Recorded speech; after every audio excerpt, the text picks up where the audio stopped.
আসসালামু আলাইকুম।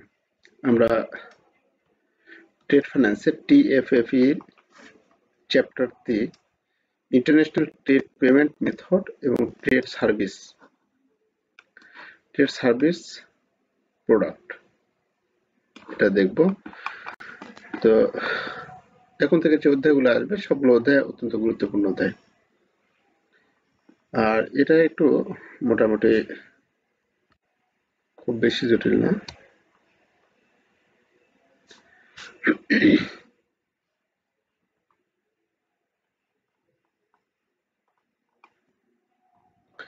ক্রয় বিক্রয় চুক্তির কথা এখানে বলা আছে। ক্রয় বিক্রয় চুক্তি কি? ক্রয় বিক্রয় চুক্তি আমরা নাম শুনেই কিন্তু বুঝতে পারতেছি ক্রয় বিক্রয় চুক্তি। তো যেহেতু আমরা ট্রেড ফাইন্যান্স আমরা সাবজেক্ট পড়তেছি, এখানে কিন্তু আমাদের ক্রয় বিক্রয় চুক্তি বলতে দেশের মধ্যে নির্দিষ্ট ভৌগোলিক এরিয়ার মধ্যে যে পণ্য আদান প্রদান হয় সেটাকে আমরা ক্রয় বিক্রয় বলি। কিন্তু যখন ভৌগোলিক সীমারেখা পাড়ি দিয়ে যখন বিদেশ থেকে আমরা যখন কোনো পণ্যদ্রব্য নিয়ে আসবো তখন সেটাকে আমরা আমদানি বা রপ্তানি বলবো। হুম তখন সেটাকে ক্রয় বিক্রয় আর বলবো না, তখন ভাষাটা হয়ে যাবে আমাদের আমদানি আর রপ্তানি। আচ্ছা, তো এখানে আমাদের বলা আছে যে ক্রয় বিক্রয় চুক্তি একটি রপ্তানিকারক এবং একটি আমদানিকারকের মধ্যে চুক্তি দুটি পক্ষের মধ্যে পণ্য পরিষেবা সম্পত্তি বিক্রয় এবং ক্রয়ের সাথে সম্পর্কিত শর্তাবলী উল্লেখ থাকে। আচ্ছা, এটা অত বেশি জটিল না। মূলত ক্রয় বিক্রয় চুক্তি হচ্ছে ক্রয় এবং বিক্রয় সংক্রান্ত চুক্তি, আমদানি এবং রপ্তানি সম্পর্কিত চুক্তি। এখানে পণ্যের মূল্য, দাম, কখন প্রেরণ করা হবে, কিভাবে পরিশোধ করা হবে, এই বিষয়গুলো এখানে উল্লেখ থাকে। এটা সহজ আছে, পারবেন, সমস্যা নেই। আর মেইন কম্পোনেন্ট চেয়েছে ক্রয় বিক্রয় চুক্তির উপাদান। এটা তো লাগানো, ক্রেতা বিক্রেতা থাকবে, পণ্য থাকবে, পণ্যের দাম থাকবে, প্রয়োজনীয় নথি থাকবে। এটা অত বেশি যে স্কিপ করে যাচ্ছে কি, এগুলো অত বেশি না আমাদের।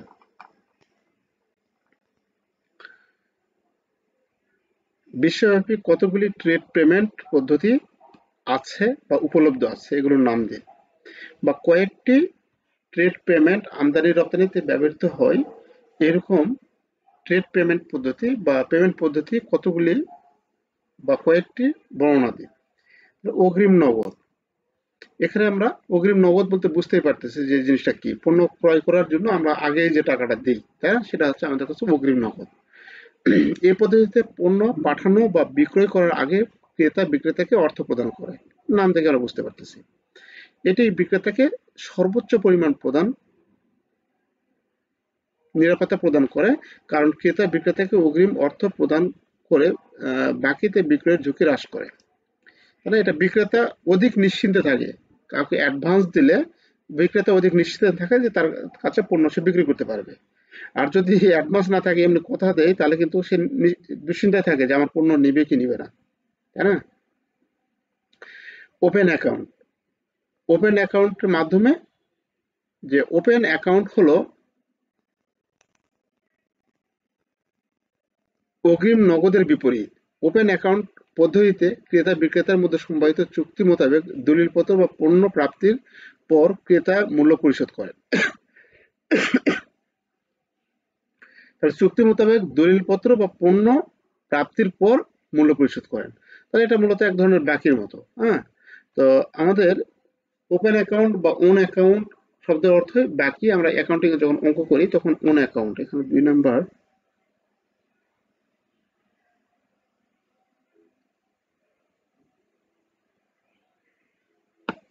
রেকর্ড। তো ওপেন অ্যাকাউন্ট বলতে এখানে আমাদের বাকিতে যে লেনদেন হয় ঠিক ওই রকম, যে নগদ অগ্রিমের বিপরীত। যে একটা অ্যাকাউন্ট ওপেন করে সেই অ্যাকাউন্টে পণ্য পাওয়ার পর, পণ্য বা পরিষেবা বা ডকুমেন্ট পাওয়ার পর এই টাকাটা পরিশোধ করে।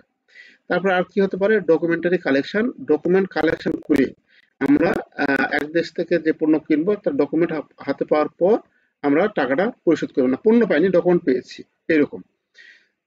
তো এখানে কিছু হালকা কথা বলা আছে, এই জিনিসটা আমাদের বুঝতে হবে যে এই পদ্ধতিতে রপ্তানিকারক তার ব্যাংকে জাহাজি দলিলাদি, আর্থিক নথি যেমন বিল অফ এক্সচেঞ্জ, বাণিজ্যিক নথি যেমন পরিবহন নথি, বীমা নথি ইত্যাদি হস্তান্তর করে এবং নির্দেশাবলী সহ ক্রেতার ব্যাংকে নথিগুলো ফরওয়ার্ড করতে বলে। ক্রেতা অর্থ পরিশোধের পর নথি হস্তান্তর করে। এটাকে ডকুমেন্ট এগেইনস্ট পেমেন্ট বা ডিপি বলা হয়। এই দুটো বিষয় আমাদের এখানে খেয়াল রাখতে হবে যে ডিপিটা কি। ডিপিটা আসে যে ডকুমেন্ট এগেইনস্ট পেমেন্ট ডিপি, এটা পরবর্তীতে আমাদের পরবর্তী অধ্যায়ে আরো আলোচনা আছে বিস্তারিত। আর একটা হচ্ছে ক্রেতা দেশের ব্যাংক রপ্তানিকারকের নির্দেশ অনুযায়ী মূল্য পরিশোধ সাপেক্ষে জাহাজে করণ দলিয়াদি ক্রেতার নিকট হস্তান্তর করে। তাহলে একে ডকুমেন্ট এগেইনস্ট অ্যাকসেপ্টেন্স বলা হয়। অর্থাৎ আমাদের দেশে আমরা যদি বাইরের থেকে দেশ থেকে যদি কোনো পণ্য কিনে নিয়ে আসি, আমাদের দেশের ব্যাংক আমরা যদি কোনো কিছু মাল কিনে নিয়ে আসি, তাহলে আমরা টাকা পরিশোধ করার পর ওই ব্যাংকটা আমাদের কাছে দলিলপত্র মানে কাগজপত্র আমাদের দিবে, যে যে ডকুমেন্টস গুলো যেটা দরকার সেটা দিবে। তাহলে এর নাম হচ্ছে কি document against acceptance. Document against acceptance করে আমরা স্বীকৃতি দেওয়ার পরে আমরা এই মানে পণ্যটার মূল্য পাঠিয়ে দেব। তাহলে এখানে আমাদের ডকুমেন্ট এগেইনস্ট পেমেন্ট আর ডকুমেন্ট এগেইনস্ট অ্যাকসেপ্টেন্স এই দুটো বিষয় আমাদের একটু মনে রাখতে, এরপর বিস্তারিত আলোচনা আছে আমাদের। ডকুমেন্টারি ক্রেডিট এলসি বা standby LC. Standby LC অন্যান্য ধরনের এলসি থেকে আলাদা।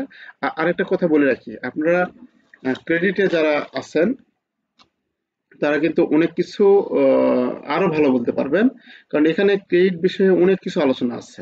বিশেষ করে এলসির যে বিষয়গুলো সেই বিষয়গুলো নিয়ে কিন্তু অনেক ধরনের আলোচনা আছে, যেটা আমি এলসি কাজ কখনো করিনি, এমনি জিবির কাজ জানা ছিল, যার কারণে অনেক কিছু হয়তো জানি, কিন্তু এলসির কাজ কোনো করি। যে যদি আপনারা কেউ এলসির কাজ করে থাকেন বা জানা থাকেন, তাহলে কোনো পয়েন্ট লাগলে অ্যাড করবেন বা এক্সট্রা যদি বলার কিছু দরকার হয় বলবেন, তাহলে আমরা সকলে উপকৃত হব।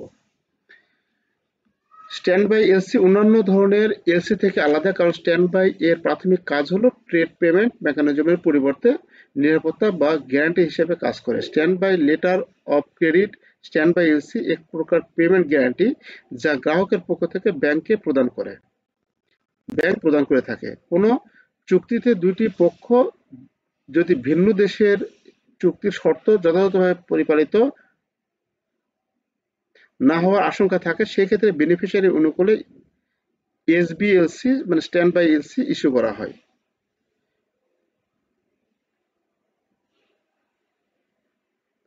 স্ট্যান্ড বাই এলসি বা স্ট্যান্ড বাই ক্রেডিট যে নামে ডাকা হোক বা যে বর্ণনা করা হোক না কেন, হলো ডকুমেন্টারি ক্রেডিট এর অনুরূপ ব্যবস্থা যা ইস্যুইং ব্যাংকের পক্ষ থেকে বেনিফিশিয়ারি অনুকূলে একটি বাধ্যবাধকতা পরিপালনের জন্য ইস্যু করা হয়। ক আবেদনকারী ধার করা অর্থ ফেরত বা অগ্রিম প্রদান এবং আবেদনকারী কর্তৃক গৃহীত কোনো ঋণের অর্থ পরিশোধ করা, অথবা কোনো বাধ্যবাধকতা পালনে ব্যর্থতার কারণে আবেদনকারী অর্থ পরিশোধ করে থাকে। এটি ব্যাংক গ্যারান্টি পরিপূরক। মানে স্ট্যান্ড বাই এলসি আমাদের এখানে যেটা বলা আছে এই লাইনে এক লাইনে আমরা বলতে পারি যে কোন চুক্তিতে দুটি পক্ষ যদি ভিন্ন দেশের হয় এবং চুক্তির শর্ত যথাযথভাবে পালিত না হওয়ার আশঙ্কা থাকে, সেক্ষেত্রে বেনিফিশিয়ারি অনুকূলে এসবিএলসি ইস্যু করা হয়। মানে এটা আমাদের এলসির এগেইনস্টে আমাদের আরো একটু অধিক নিরাপত্তা দানের জন্য আমরা কোনো কারণে, সেটা যুদ্ধ বিগ্রহ হোক, হরতাল হোক, সরকার পরিবর্তন হোক, যে কোনো কারণে যদি আমরা আশঙ্কা এরকম যদি থাকে যে না এলসির টাকাটা পরিশোধ করতে সমস্যা হতে পারে, তখন ওই এলসি এগেইনস্টে আর কোনো ব্যাংক সঙ্গে সঙ্গে আরেকটা তার প্রদান করে, মানে তার স্টেটমেন্ট প্রদান করে যে সে যদি এরকম প্রদান করে ব্যর্থ হয়, তাহলে এই যে টাকাটা আছে সেটা তারা প্রদান করবে বা সেই ব্যাংক প্রদান করবে। সেটা বেনিফিশিয়ারি ইস্যুতে সেটা প্রদান করা হয়। এটি হচ্ছে ব্যাংক গ্যারান্টির অনুরূপ। ব্যাংক গ্যারান্টিটা কি জিনিস তার আগে আমরা করে আসি। ব্যাংক গ্যারান্টি হচ্ছে কাউকে একটা নিশ্চয়তা প্রদান করা যে মিস্টার শফিক মিস্টার রহিম যদি টাকা প্রদান না করে, তাহলে এই টাকাটা আমরা প্রদান করতে বাধ্য থাকবো বা প্রদান করবো, এইরকম তো একটা বিষয়, তাই না? Bank guarantee. তাহলে ব্যাংক গ্যারান্টির পরিপূরক মানে কি, ব্যাংক গ্যারান্টি যেরকম একটা নিশ্চয়তা দেয়, এখানে স্ট্যান্ড বাই এলসিটাও ওইরকম আমাদের নিরাপত্তা দেয়।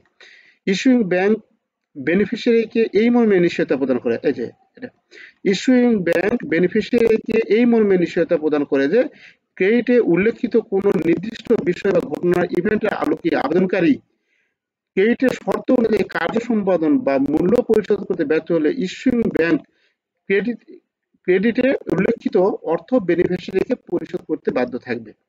তাহলে আমাদের একটা কোনো এলসির এগেইনস্টে যদি আমাদের কোনো অনিশ্চয়তা দেখা দেয় কোনো কারণে, তখন অধিক নিরাপত্তা পাওয়ার আশায় অধিক নিরাপত্তার জন্য আমরা স্ট্যান্ড বাই এলসি করে থাকি, মানে ওই এলসির এগেইনস্টে আরেকটা আমরা নিশ্চয়তা প্রদান করে থাকি। তারপর ইন্টারন্যাশনাল ব্যাংক গ্যারান্টি আছে, তারপরে ব্যাংক পেমেন্ট পদ্ধতি, এগুলো ফ্যাক্টরিং, এই যে ফ্যাক্টরিং ফরওয়ার্ডিং, এগুলো পার্থক্য দেখবো আমরা। তারপরে আছে বায়ার্স আর বায়ার্স আর সাপ্লায়ার্স ক্রেডিট, এগুলা পার্থক্য আমরা পরবর্তীতে আমরা দেখবো, অধ্যায়ে আছে। তো এই বিষয়গুলো আমরা আমরা মানে ইন্টারন্যাশনালি আমাদের এখানে এটা ট্রেড পেমেন্ট পদ্ধতিতে উপলব্ধ। হ্যাঁ, এতগুলো ট্রেড পেমেন্ট পদ্ধতি, মানে এভাবে আমরা এটা পেমেন্ট পদ্ধতি হয়ে থাকে। এর মধ্যে থেকে 5টা পদ্ধতি আমরা দেওয়ার চেষ্টা করব যদি আসে। অগ্রিম নগদ অর্থের অধীনে রপ্তানিকারক ঝুঁকি সম্পূর্ণরূপে সুরক্ষিত। এগুলা আমরা গায়ে লিখতে পারবো, এগুলা প্রশ্নগুলো সহজ। অগ্রিম নগদ অর্থের অধীনে রপ্তানিকারকের ঝুঁকি সম্পূর্ণরূপে সুরক্ষিত। আমরা যদি কোনো দেশ থেকে, আমরা এ দেশে বসবাস করি, এ দেশের লোকজন, আমরা যদি কোনো বিদেশের থেকে যদি আমরা কোনো কিছু নিয়ে আসি, আমরা কোনো কিছু রপ্তানি করে নিয়ে আসি, তার টাকাটা যদি আগে দিই, তাহলে রপ্তানিকারক কে? এই বি ব্যাংক তো, বি দেশ তো রপ্তানিকারক।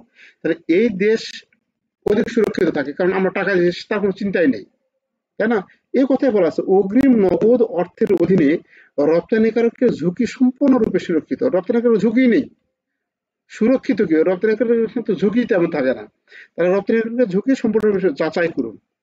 যাচাই করুন বলতে এখানে আপনাকে তখন এটা প্রমাণ দিতে হবে, উদাহরণ দিতে হবে। আমরা যদি দেশ থেকে করি, তাহলে তার তো কোনো নিশ্চয়তা থাকে না, তার যদি পূর্ণ আমরা নাই নিই, তার কোনো ক্ষতি হবে না, তার কোনো ঝুঁকি হবে না, ঝুঁকি হবে সব আমাদের। হ্যাঁ, কারণ আমাদের কোনো ক্ষতি হতে পারে, তার কোনো সমস্যাই নেই, এরকম ভাবে এখানে তুলে ধরতে হবে। আচ্ছা, ডকুমেন্টারি সংখ্যার অধীনে ব্যাংকের ভূমিকা কি? এই যে এটা গুরুত্বপূর্ণ প্রশ্ন। এই প্রশ্নগুলো আমাদের চাই যে আপনার ভূমিকা কি। ব্যাংকের ওখানে দেওয়া আছে, এখানে বলবে যে আপনার ভূমিকা কি। তাহলে ডকুমেন্টারি সংখ্যার ক্ষেত্রে আপনি ডকুমেন্টারি, যখন আমরা এলসির কাজ করব, এই ব্যক্তি যখন আরেকটা দেশ থেকে যখন পণ্য ক্রয় করে নিয়ে আসবে, তখন আমরা কি করব? আরেকটা দেশের ব্যাংকের সাথে আমরা যোগাযোগ করব। এই দেশের যে ব্যক্তি আছে, সেই ব্যক্তি তার ব্যাংকের সাথে যোগাযোগ করবে, এই ব্যক্তি আমাদের ব্যাংকের সাথে যোগাযোগ করবে। আমরা আবার কি করব? আহ ইয়ার মাধ্যমে, আমরা ইন্টারনেটের মাধ্যমে 2 ব্যাংকের সাথে আমরা যোগাযোগ করব। তো এখন আমরা সেই 2 ব্যাংকের মাধ্যমে যোগাযোগ করে আমাদের ব্যাংকে যে অফিসার আছে, আপনি আমি, তো এই আপনি আমার ভূমিকা কি? যে এই যে ডকুমেন্ট তার কাছ থেকে সংগ্রহ করব, হ্যাঁ? তাহলে আমাদের ডকুমেন্ট যেটা লাগবে চাবে, সেই ডকুমেন্টগুলো দিব। তাহলে ব্যাংকের ভূমিকাটা কি, বা আপনার আমার ভূমিকা কি? সেটা এখানে লিখতে বলছে। তা মধ্যস্থতাকারীর ভূমিকা। মধ্যস্থতাকারী হিসেবে আমরা এটা কাজ করে থাকি, তাই না? আমরা পণ্য একজন কিনবে, একজন বিক্রি করবে, আমরা শুধু মধ্যস্থতাকারী হিসেবে কাজ করতেছি। নথি হ্যান্ডেলিং, আমরা নথি প্রয়োজন অনুসারে নথি তাদের হ্যান্ডেলিং করব। আবার আমরা আমদানিকারকের নথি প্রয়োজন অনুসারে আমরা নথি রপ্তানিকারকের কাছ থেকে নিব। ঝুঁকি প্রশমন করবো আমরা, এখানে যদি যে কোনো ধরনের ঝুঁকি থাকে সেই ঝুঁকিগুলো প্রশমন করব আমরা। পেমেন্ট হ্যান্ডেলিং, আমরা পেমেন্টটা সঠিকভাবে হ্যান্ডেলিং করব। তো যোগাযোগ চ্যানেল, যোগাযোগ সঠিকভাবে থাকবে, আইনি সম্মতি আমাদের রক্ষা করতে হবে। আমাদের বাংলাদেশ ব্যাংকের যে রুলস এবং রেগুলেশন রয়েছে আমদানি রপ্তানি, সেই রুলস রেগুলেশন অনুযায়ী আমাদের এটা কাজ করতে হবে। অর্থ প্রদানের নির্দেশাবলী নিষ্পত্তি, এরকম ভাবে আপনি এটাকে বানিয়ে লিখতে পারবেন। আপনার কাজ কি, এই জিনিসটা আপনি প্রশ্নটা বুঝে আপনি বানিয়ে লিখতে পারেন।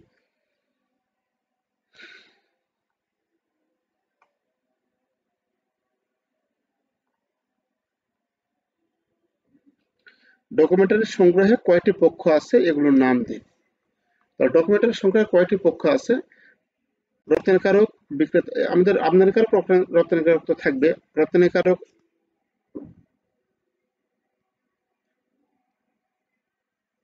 কি লেখা আছে? 2 বার লেখা আছে রপ্তানিকারক। আচ্ছা, আহ, এটা এখানে রপ্তানিকারক বা বিক্রেতা, আর এখানে রপ্তানিকারক বা বিক্রেতার ব্যাংক। রপ্তানিকারক বা বিক্রেতা ব্যাংক, আমদানিকারক আর আমদানিকারক বা আমদানিকারকের ব্যাংক। আচ্ছা, তাহলে এখানে আমাদের কয়টি পক্ষ থাকে? 4টি পক্ষ আমাদের জড়িত থাকে। ডকুমেন্টারি সংগ্রহের ক্ষেত্রে আমার 4টি পক্ষ, আমাদের রপ্তানিকারক, রপ্তানিকারকের ব্যাংক, আমদানিকারক, আমদানিকারকের ব্যাংক।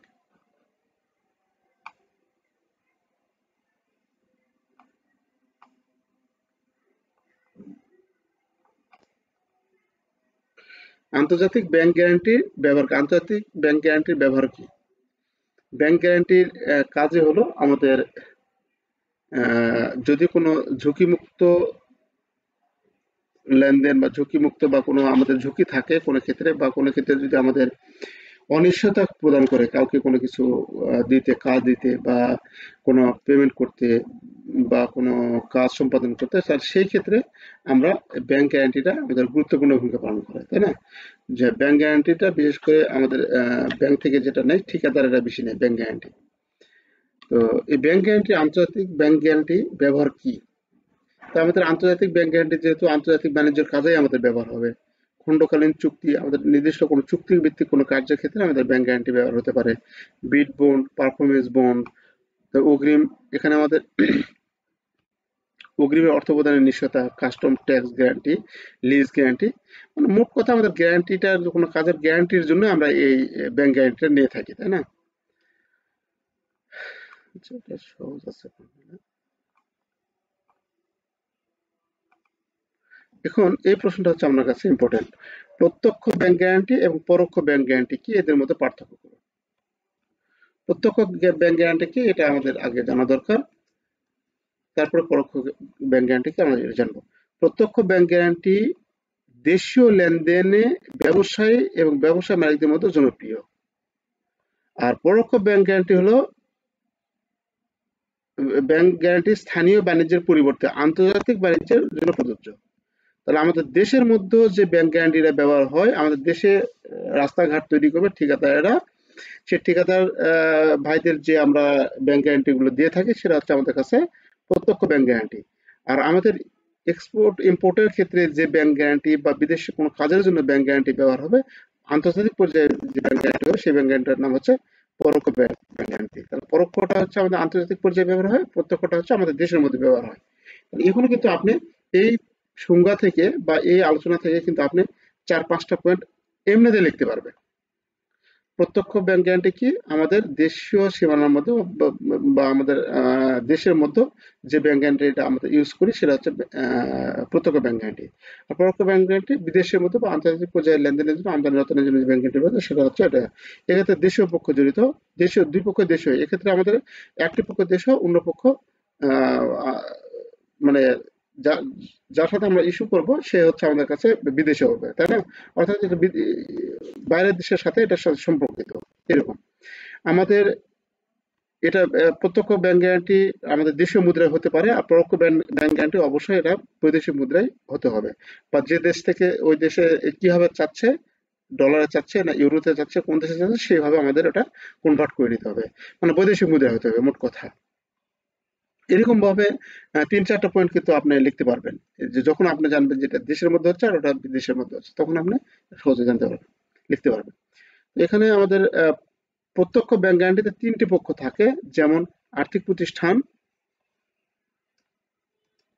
আর্থিক প্রতিষ্ঠান বা ব্যাংক, ঋণ গ্রহীতা বা যার পণ্যের যার তহবিল বা পণ্যের প্রয়োজন, আর হচ্ছে সুবিধাভোগী, যে ব্যাংক গ্যারান্টিটা এগেইনস্টে যে সুবিধা ভোগ করবে সে। আর আমাদের এই পরোক্ষ ব্যাংক গ্যারান্টিতে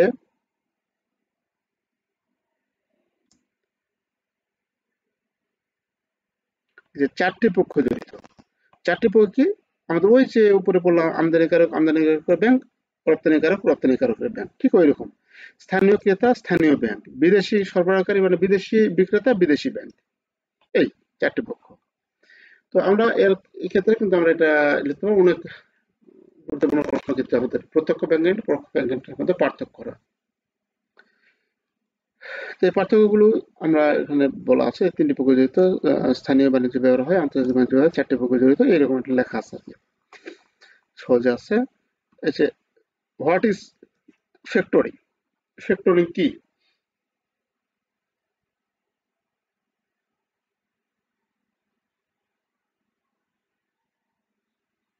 ফ্যাক্টরিং কি? তো এই ফ্যাক্টরিটা, এটা আমাদের কাছে গুরুত্বপূর্ণ। এটা কিভাবে ফরফেটিং থেকে আলাদা? ফ্যাক্টরিংটা আগে দেখি। কোনো ব্যবসায়ী, এগুলো ছোট ছোট প্রশ্ন কিন্তু আমাদের দিতে পারে, আসতে পারে, হ্যাঁ। কোনো ব্যবসায়ী প্রতিষ্ঠান তার বকেয়া বিল, প্রাপ্য হিসাব, কমিশন তৃতীয় কোনো পক্ষের নিকট বিক্রি করে স্বল্পমেয়াদী অর্থ সংস্থান করাকে ফ্যাক্টরিং বলে। আচ্ছা, বিষয়টা আরেকবার বলি, যে সেটা হচ্ছে এরকম যে আপনি কারো কাছ থেকে, যেটা আমাদের দেশে হয় না, বিল বাট্টাকরণ যেটাকে বলে, যে ধরুন আমরা কারো কাছে বিক্রি করছি, কারো কাছে আমরা বাকিতে বিক্রি করছি, বাকিতে বিক্রি করার পরে সেটা ক্রেডিট নোটের মাধ্যমে, সে একটা নোটের মাধ্যমে সাইন করে দিচ্ছে, হ্যাঁ, একটা নোটের মাধ্যমে সাইন করে দিচ্ছে যে আমি অমুক অমুক প্রতিষ্ঠানের কর্ণধার হওয়ার স্বত্বাধিকারী, এত টাকার পণ্য ক্রয়ের বিনিময়ে আমি এত টাকার মতো টাকা পরিশোধ করতে বাধ্য থাকবো, না থাকলে আমার বিরুদ্ধে আইনগত ব্যবস্থা নেওয়া হবে, অথবা আমি যে চেক দিয়েছি সেই চেকের বিরুদ্ধে আইনগত সে পদক্ষেপ নিবে, এইরকম একটা দিল। এই যে নিচ্ছে, এই যে দলিলটা নিচ্ছে, এই দলিলটার নাম হচ্ছে বিল। ঠিক আছে?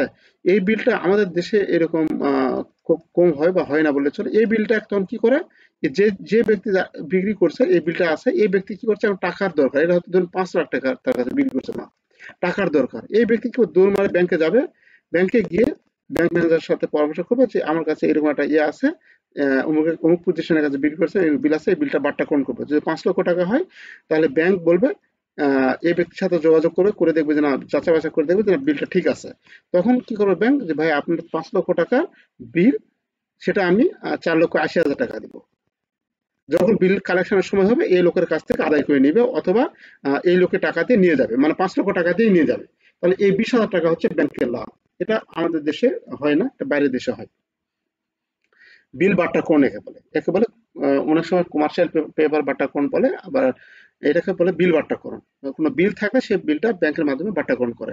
তো এই যে লোকটার এখন বিক্রি করছিল, এই ছিল বিক্রেতা, এই টাকা পাবে, এই টাকা এখন দরকার ইমার্জেন্সি, যেটা 6 মাসের টাইম দিচ্ছে, 6 মাস আর দরকার নাই, আর এমন একটা কাজ করছে যে এখন ইমার্জেন্সি টাকা দরকার, এমন একটা প্রোডাক্ট ধরছে, তখন কি করবে, 20,000 টাকা তার লস হয়ে হোক বা ক্ষতি হয়ে হোক, সে ব্যাংকে দিয়ে বাট্টাকরণ করে টাকাটা নিয়ে আসতেছে।